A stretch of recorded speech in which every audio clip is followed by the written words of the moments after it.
ಭಾವೈಕ್ಯತೆಯ ಪ್ರತೀಕ ಮುಸ್ಲಿಂ ಇಲ್ಲದ ಅಂತರಗಂಗೆ ಮೊಹರಂ.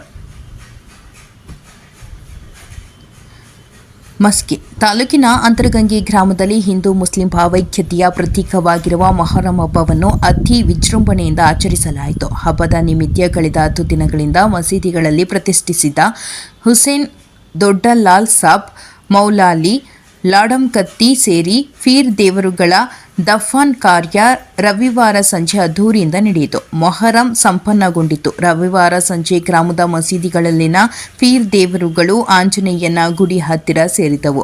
ಸರ್ವಧರ್ಮ ಸದ್ಭಕ್ತರು ದೇವರಿಗೆ ಅಚ್ಚು ಮಂಡಾಳು ತುರಿ ನಮಸ್ಕರಿಸಿದರು.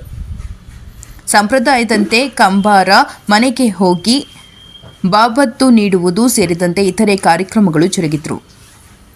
ಇದೇ ಸಂದರ್ಭದಲ್ಲಿ ಮುಖಂಡರಾದ ಗುರಪ್ಪ ಗೋಮಾರ್ಸಿ, ಗಯ್ಯಪ್ಪ ಗೌಡ, ವೀರೇಶ್ ಚಿಕ್ಕ ಅಂತರಗಂಗೆ, ಹನುಮಂತ ನಂದಿಹಾಳ, ಬಸವರಾಜ್ ವೆಂಕಟಪುರ, ರಮೇಶ್, ದೇವರಾಜ್ ಅಮರೇಶ್ ಸೇರಿದಂತೆ ಜನಪ್ರತಿನಿಧಿಗಳು, ಊರಿನ ಮುಖಂಡರು, ಹೆಚ್ಚಿನ ಸಂಖ್ಯೆ ಭಕ್ತರು ಪಾಲ್ಗೊಂಡಿದ್ದರು. ಮಸ್ಕಿ ಪೊಲೀಸ್ ಅಧಿಕಾರಿ ಪೊಲೀಸರು ಸೂಕ್ತ ಬಂದೋಬಸ್ತ್ ಕಲ್ಪಿಸಿದ್ರು. ವರದಿ ವಿರೂಪಾಕ್ಷಯ್ಯ ಸ್ವಾಮಿ ಸಾಲಿಮಠ, ಅಂತರಗಂಗೆ, ಪ್ರಜಾಭವ ಟಿವಿ.